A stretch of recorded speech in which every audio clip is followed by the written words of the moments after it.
السلام علیکم ورحمۃ اللہ وبرکاتہ۔ لو جی، یہ آپ آج ایک بہت ہی خوبصورت کلام ہے، اس کو غور سے سنیے گا۔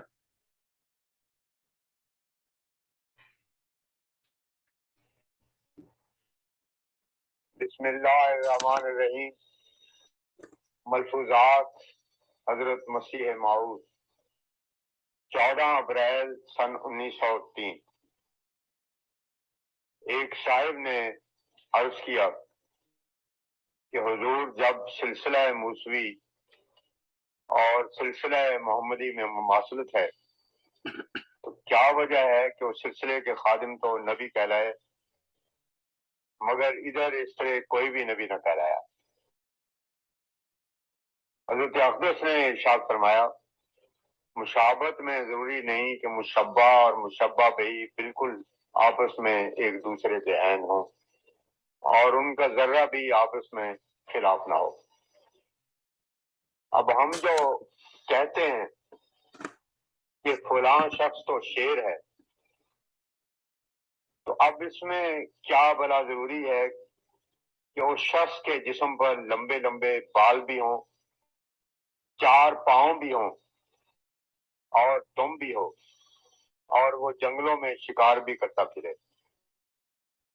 بلکہ جس طرح من وجن تشابہ ہوتا ہے ویسے ہی من وجن مخالفت بھی ہونا ضروری ہے۔ اللہ تعالیٰ نے کنتم خیر امت تو ہمیں ہی فرمایا ہے، جو اعلیٰ درجے کے خیر اور برکات تھے وہ اسی امت میں جمع ہوئے ہیں۔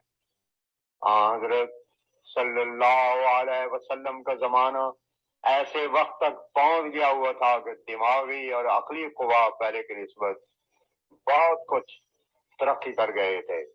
اس زمانے میں تو ایک گنا جہالت تھی، اب کوئی کہے کہ اس طرح بھی تشابہ نہ ہوا تو یہ اس کا کہنا درست نہ ہوگا۔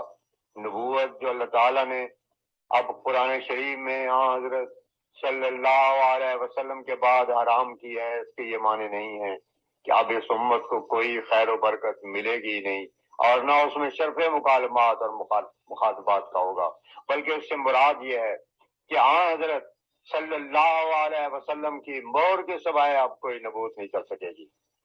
اس امت کے لوگوں پر جو نبی کا لفظ نہیں بولا گیا اس کی وجہ صرف یہ تھی کہ حضرت موسیٰ کے بعد تو نبوت ختم نہیں ہوئی تھی، بلکہ ابھی حضرت صلی اللہ علیہ وسلم جیسے عالی جناب اولو العزم صاحب شریعت کامل آنے والے تھے، اسی وجہ سے ان کے واسطے یہ لفظ جاری رکھا گیا۔ مگر حضرت صلی اللہ علیہ وسلم کے بعد چونکہ ہر ایک قسم کی نبوت بجوز حضرت صلی اللہ علیہ وسلم کی اجازت سے بند ہو چکی تھی، اس واسطے ضروری تھا کہ اس کی عظمت کی وجہ سے وہ لفظ نہ بولا جاتا، ما کان محمد ابا احد من رجالکم ولکن رسول اللہ و خاتم النبیین، سورہ احزاب آیت 41۔ اس آیت میں اللہ تعالیٰ نے جسمانی طور سے آپ کی اولاد کی نفی بھی کی ہے اور ساتھ ہی روحانی طور پر اس بات بھی کی ہے کہ روحانی طور سے آپ باپ بھی ہیں اور روحانی نبوت اور فیض کا سلسلہ آپ کے بعد جاری رہے گا اور وہ آپ میں سے ہو کر جاری ہوگا، نہ الگ طور سے۔ وہ نبوت چل سکے گی جس پر آپ کی مہر ہوگی، ورنہ اگر نبوت کا دروازہ بالکل بند سمجھا جاوے تو نعوذ باللہ اس سے تو انقطاع فیض لازم آتا ہے اور اس میں تو نحوست ہے اور نبی کی حد کی شان ہوتی ہے۔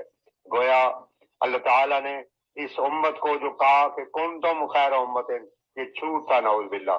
اگر یہ معنی کیے جائیں کہ آئندہ کے واسطے نبوت کا دروازہ ہر طرح سے بند ہے تو پھر خیر الامت کے بجائے شر الامم ہوئی۔ یہ امت جب اس کو اللہ تعالیٰ سے مکالمات اور مخاطبات کا شر بھی نصیب نہ ہوا تو یہ تو کل انعام بل و مازل ہوئی، اور بائیں میں سیرتی سے کہنا چاہیے، نہ یہ کہ خیر الامم۔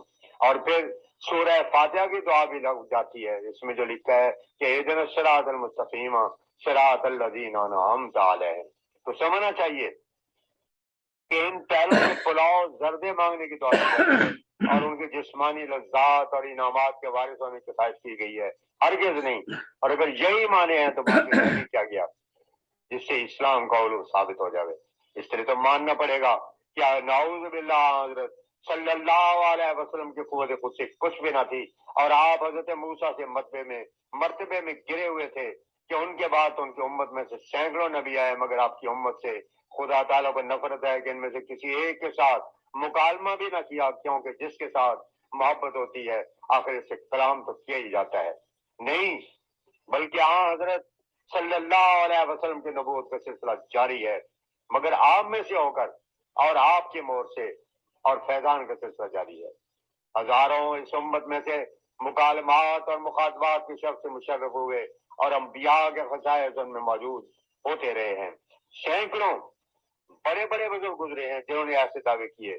चुनांचे हजरत अब्दुल कादिर जिलानी रहमतुल्लाह अलैह की एक किताब फतुल गैब ही कोई देख लो, वरना अल्लाह ताला तो फरमाता है मन कान फी हाज़िही आमा फहुव फिल आखिरति आमा, बनी इसराइल आयत 73। अगर खुदा ताला ने खुद ही इस उम्मत को आमा बनाया था तो अजब है खुद ही उसे आमा बनाया, और खुद ही आमा के वास्ते जजर और तौबीख है कि आखिरत में भी आमा होगी। इस उम्मत बेचारी के क्या इख्तियार। इसकी मिसाल तो ऐसी है कि एक शख्स किसी को कहे कि अगर तू इस मकान से गिर जाएगा तो तुझे कैद कर दिया जाएगा, मगर फिर खुद ही से धक्का दे दे। गोया नबूवत का सिलसिला बंद करके फरमाया कि तुझे मुकालमात और मुखातबात से बेपैरा किया गया और तू बाइम की तरह जिंदगी बसर करने के वास्ते बनाई गई। और दूसरी तरफ कहता है मन कान फी हाज़िही आमा फहुव फिल आखिरति आमा। अब बताओ कि इस तनाकस का क्या जवाब है। एक तरफ तो कहा कि खैर उम्मत, और दूसरी जगह कह दिया कि तू आमा है, आखिरत में भी आमा होगी। नऊज़ बिल्लाह, कैसे गलत अकीदे बनाए गए हैं। और अगर कोई बाहर से उसकी इस्लाह के वास्ते आ गया तो भी मुश्किल। इस उम्मत के नबी की हद तक शान और कौम की भी नाक कटी हुई कि इसमें गोया कोई भी इस काबिल नहीं कि इस्लाह करने के काबिल हो सके, और किसी को ये शर्फ मुकालमा अता नहीं किया जा सकता। और इसी पर बस नहीं बल्कि हजरत सल्लल्लाहु अलैहि वसल्लम पर एतराज आता है कि ऐसे बड़े नबी होकर उनकी उम्मत ऐसी कमजोर और गई गुजरी है। ऐसा नहीं, बल्कि बात यूं है कि हाँ हजरत सल्लल्लाहु अलैहि वसल्लम के बाद भी आपकी उम्मत में नबूवत है और नबी है, मगर लफ्ज़ नबी का बवजह आजमत नबूवत इस्तेमाल नहीं किया जाता, लेकिन बरकत और फ्यूज मौजूद है। एक शख्स ने सवाल किया कि वो क्या रहा है जिससे इंसान खुदा को पा सके। फरमाया जो लोग बरकत पाते हैं उनकी जुबान बंद और अमल उनके वसी और साले होते हैं। पंजाबी में कहावत है कि कहना एक जानवर होता है, उसकी बदबू सख्त होती है, और करना खुशबूदार दरख्त होता है। सो ऐसे ही चाहिए कि इंसान कहने की निस्बत करके बहुत कुछ दिखाए, सिर्फ जुबान काम नहीं आती। बहुत से होते हैं जो बातें बहुत बनाते हैं और करने में न्याय सुस्त और कमजोर होते हैं। सिर्फ बातें जिनके साथ रूह ना हो वो नजाकत होती है। बात वही बरकत वाली होती है जिसके साथ आसमानी नूर हो और अमल के पानी से सरसब्ज की गई हो। इसके वास्ते इंसान खुद बखुद ही नहीं कर सकता, चाहिए कि हर वक्त दुआ से काम करता रहे और वो दर्द गुदास से और सोच से उसके आस्थाने पर गिरा रहे और इसे तौफीक मांगे, वरना याद रखे कि अंधा मरेगा। देखो, जब एक शख्स को कोड़ के एक दाग पैदा हो जावे तो इसके बाद से फिक्रमंद होता है और दूसरी बातें उसे भूल जाती हैं। इसी तरह जिसको रूहानी कोड़ का पता लग जावे उससे भी सारी बातें भूल जाती हैं और वो सच्चे इलाज की तरफ दौड़ता है, मगर अफसोस के इससे आगाह बहुत थोड़े होते हैं। ये सच है, इंसान के वास्ते ये मुश्किल है कि वो सच्ची तौबा करे। एक तरफ से तोड़कर दूसरी तरफ जोड़ना नहायत मुश्किल होता है। हाँ, मगर जिसे खुदा ताला तौफीक दे, हाँ अदब से, हया से, शर्म से उससे दुआ और इल्तिजा करनी चाहिए कि वो तौफीक अता करे, और जो ऐसा करते हैं वो पा भी लेते हैं और उनकी सुनी भी जाती है। सिर्फ बातूनी आदमियों फीस नहीं होता, कपड़ा जितना सफेद होता है और पहले इस पर कोई रंग नहीं दिया जाता उतना ही उम्दा रंग उस पर आता है। बस तुम इस तरह अपने आप को पाक करो तो तुम पर खुदाई रंग उम्दा चढ़े। अहले बैत जो एक पाक करो और बड़ा अजीम शान कराना था, उसके पाक करने के वास्ते भी अल्लाह ताला ने खुद फरमाया इन्नमा युरीदुल्लाहु लियुज़हिबा अन्कुम रिस्सालल बैत यत्वाहिरकुम तत्हीरा। सूरह अहज़ाब आयत 24। यानी मैं ही नापाकी और नजास्त को दूर करूंगा और खुद ही उनको पाक किया, तो भला और कौन है जो खुद बखुद पाक साफ होने की तौफीक रखता हो। बस लाजमी है कि इसे दुआ करते रहो और उसी के आसानी पर गिरे रहो, सारी तौफीकें उसी के हाथ में। 15 अप्रैल सन 1903 सुबह की सैर। फरमाया रात के सवाल का ये हिस्सा कि जब मुमासलत है मूसवी और मोहम्मदी सिलसिलों में, तो मोहम्मदी सिलसिले में मूसवी सिलसिले की तरह नबी क्यों ना है। ये हिस्सा ऐसा है जिससे एक इंसान को धोखा लग सकता है, लिहाजा हम इसके मुतालिक ज्यादा तशरीह कर देते हैं। अव्वल तो वही बात कि मुमासलत के लिए जरूरी नहीं कि दूसरे का वायन हो, मुशब्बा व मुशब्बा बही में जरूर फर्क होता है। एक खूबसूरत इंसान को चांद से मुशाबत दे देते हैं, मगर चाहिए कि ऐसे इंसान का नाक ना हो, कान ना हो, सिर्फ एक गोल सफेद चमकीला सा टुकड़ा हो। असल बात यह है कि मुशाबत के वास्ते बाज हिस्से में मुशाबत जरूर होती है।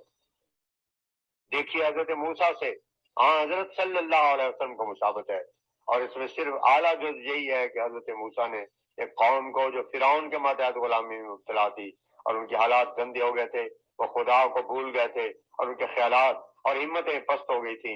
मूसा ने इस कौम को फिरौन से निजात दिलाई और उनको खुदा ताला से ताल्लुक पैदा करने के काबिल बना दिया। इसी तरह हजरत सल्लल्लाहु अलैहि वसल्लम ने भी एक कौम को बुतों के गुलामी और राव रस्म के कैद से निजात दिलाई और अपने दुश्मन को फिरौन की तरह हलाक को बर्बाद किया। ये मुशाबत थी। अगर गौर से देखा जावे तो हमारे नबी करीम सल्लल्लाहु अलैहि वसल्लम को आपके बाद किसी दूसरे के नबी न कहलाने से शौकत है, और हजरत मूसा के बाद और लोगों के भी नबी कहलाने से उनकी कसरे शान, क्योंकि हजरत मूसा भी एक नबी थे और उनके बाद हजारों और भी नबी आए, तो उनकी नबूवत की खसूसियत और अजमत कोई नहीं साबित होती। बरअक्स इसके हजरत सल्लल्लाहु अलैहि वसल्लम के एक अजमत और आपके नबूवत के लफ्ज का पास और अदब किया गया है कि आपके बाद किसी दूसरे को इस नाम से किसी तरह भी शरीक न किया गया। अगरचे हजरत सल्लल्लाहु अलैहि वसल्लम की उम्मत में भी हजारों बुजुर्ग नबूवत के नूर से मुनव्वर थे और हजारों को नबूवत का हिस्सा होता रहा है और अब भी होता है, मगर क्योंकि हजरत सल्लल्लाहु अलैहि वसल्लम का नाम खातमुल अंबिया रखा गया था, इसलिए खुदा ताला ने ना चाहा कि दूसरों को भी ये नाम देकर आपकी कसरे शान की जावे। हजरत सल्लल्लाहु अलैहि वसल्लम की उम्मत में से हजारा इंसानों को नबूवत का दर्जा मिला और नबूवत के आसार और बरकत उनके अंदर मौजूद थे, मगर नबी का नाम सिर्फ शान नबूवत हजरत सल्लल्लाहु अलैहि वसल्लम और सब्बे बाब नबूवत के खातिर उनको इस नाम से ज़ाहिरन मुलक़ब न किया गया। मगर दूसरी तरफ क्योंकि हजरत सल्लल्लाहु अलैहि वसल्लम के फ्यूज और रूहानी बरकत का दरवाजा बंद भी न किया गया था और नबूवत के अनवार जारी भी थे, जैसे कि वला के रसूल अल्लाह व खातमुन नबीन से निकलता है कि हजरत सल्लल्लाहु अलैहि वसल्लम की मोर और इज़न से और आपके नूर से नूर नबूवत जारी भी है और ये सिलसिला बंद भी नहीं हुआ। फरमाया नबूवत के माने मुकालमा के हैं, जो गैब की खबर दे वो नबी है। अगर आइंदा नबूवत को बातिल करार दोगे तो फिर ये उम्मत खैर उम्मत न रहेगी बल्कि कल अनआम होगी। और सूरह फातिहा की तालीम जिसमें इहदिना सिरातल मुस्तकीम सिरातल लज़ीना अनअमता अलैहिम है बेसूर ठहरेगी, क्योंकि इनाम इकराम तो खुदा का अब किसी पर होना नहीं, तो फिर दुआ का क्या फायदा हुआ। और नऊज़ बिल्लाह ये मानना पड़ेगा कि हजरत सल्लम में कुव्वत कुदसी न थी। खुदा ताला ने इंसान के नफ्स में मारिफत की प्यास रख दी है और खुद ही फरमाया है मन काना फी हाज़िही आमा फहुवा फिल आखिरति आमा, बनी इसराइल आयत 73। इधर ये कहा और उधर मुकालमा का दरवाजा बंद हुआ, तो फिर तो खुदा ने दीदा दानिस्ता आमा रखना चाहा और फिर वल्लज़ीना जाहदू फीना लनहदियन्नहुम सुबुलना अनकबूत आयत 70। इसके क्या माने हुए। फरमाया ये भी जरूरी था कि इसे यानी नबूवत को ज़ाहिरन भी शाया किया जावे, ताकि मूसी सिलसिले के नबियों के साथ आपकी उम्मत के लोग भी मुमासलत के पूरा करने में साफ तौर से नबी अलग फरमा दिया, और इस तरह से दोनों अमूर का लिहाज नहायत हिकमत और कमाल लताफत से रख दिया गया। इधर ये कि हजरत सल्लल्लाहु अलैहि वसल्लम की कसरे शान भी ना हो और उधर मूसवी सिलसिले से मुमासलत भी पूरी हो जावे। 1300 बरस तक नबूवत के लफ्ज के इतराफ तो आपके नबूवत की अजमत के पास से न किया, और इसके बाद अब मुद्दत दराज के गुजरने से लोगों के चूंकि इत्तेकाद इस अमर में पुख्ता हो गए थे कि हजरत सल्लल्लाहु अलैहि वसल्लम खातमुल अंबिया हैं। अब अगर किसी दूसरे का नाम नबी रखा जावे तो इससे हजरत की शान में कोई फर्क भी नहीं आता। इस वास्ते अब नबूवत का लफ्ज मसीह के लिए ज़ाहिरन भी बोल दिया। ये ठीक इसी तरह से है जैसे आपने फरमाया था कि कब्रों की ज़ियारत न किया करो, और फिर फरमा दिया कि अच्छा आप कर लिया करो।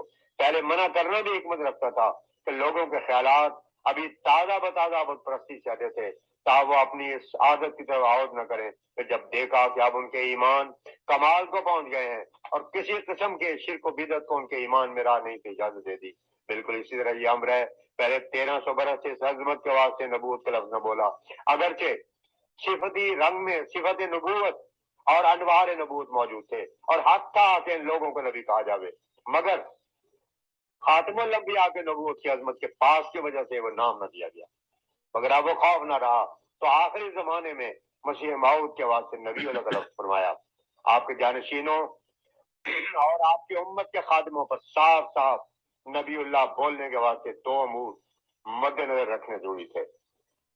اول عظمت حضرت صلی اللہ علیہ وسلم، اور دوم عظمت اسلام۔ تو حضرت صلی اللہ علیہ وسلم کی عظمت کے پاس کی وجہ سے ان لوگوں پر 1300 برس تک نبی کا لفظ نہ بولا گیا، تاکہ آپ کے ختم نبوت کی حد تک نہ ہو، کیونکہ اگر آپ کے بعد ہی آپ کی امت کے خلیفوں اور صلحاء لوگوں پر نبی کا لفظ بولا جانے لگتا، جیسے حضرت موسیٰ کے بعد لوگوں پر بولا جاتا رہا، تو اس میں آپ کی ختم نبوت کی حد تک تھی اور کوئی عظمت نہ تھی۔ سو خدا تعالیٰ نے ایسا کیا کہ اپنی حکمت اور لطف سے آپ کے بعد 1300 برس تک اس لفظ کو آپ کی امت پر سے اٹھا دیا، آپ کی نبوت کی عظمت حق ادا ہو جاوے۔ اور پھر چونکہ اسلام کی عظمت چاہتی تھی کہ اس میں بھی بعض ایسے افراد ہوں جن پر حضرت صلی اللہ علیہ وسلم پر لفظ نبی اللہ بولا جاوے، اور تب پہلے سلسلے سے اس کی مماثلت پوری ہو، آخری زمانے میں مسیح موعود کے واسطے آپ کی زبان سے نبی اللہ کا لفظ نکلوا دیا، اور اس طرح پر نہایت حکمت اور بلاغت سے دو متضاد باتوں کو پورا کیا، اور موسوی سلسلہ کی مماثلت بھی قائم رکھی، اور یہ عظمت اور نبوت حضرت صلی اللہ علیہ وسلم کی بھی قائم رکھی۔ محی الدین ابن عربی نے لکھا ہے کہ نبوت تشریح جائز نہیں، دوسری جائز ہے، مگر میرا اپنا مذہب یہ ہے کہ ہر قسم کی نبوت کا دروازہ بند ہے، مگر میرا اپنا مذہب یہ ہے کہ ہر قسم کی نبوت کا دروازہ بند ہے، صرف حضرت صلی اللہ علیہ وسلم کے نکاح سے جو نبوت ہو وہ جائز ہے۔ عرض کیا گیا کیا کوئی عورت نبی ہو سکتی ہے؟ حضرت اختص نے فرمایا نہیں، اللہ تعالیٰ فرماتا ہے کہ الرجال قوامون علی النساء، سورہ نساء آیت 33، اور وللرجال علیہن درجہ، البقرہ آیت 229۔ عورتیں اصل میں مردوں کی ذیل میں ہوا کرتی ہیں، جب صاحب درجہ اور صاحب مرتبہ کے واسطے ایک دروازہ بند کر دیا گیا تو یہ بیچاری ناقصات و لفظ کس حساب میں ہے؟ ناظرین، آپ نے ختم نبوت کی تشریح اچھی طرح سن لی۔ یہی جماعت احمدیہ کا عقیدہ ہے جو آپ نے ابھی سنا ہے کہ حضرت رسول کریم صلی اللہ علیہ وسلم واقعی خاتم النبیین ہیں، یعنی اب آپ کی شریعت کے باہر سے ہو کر کوئی نبی نہیں آ سکتا۔ آپ کے پاس مہر نبوت دی گئی ہے، جس کو آپ عطا کریں، آپ کی شریعت کے تابع ہو کر یہ دعویٰ کرے اور اللہ کا اذن ہو تو وہی قابل قبول ہے۔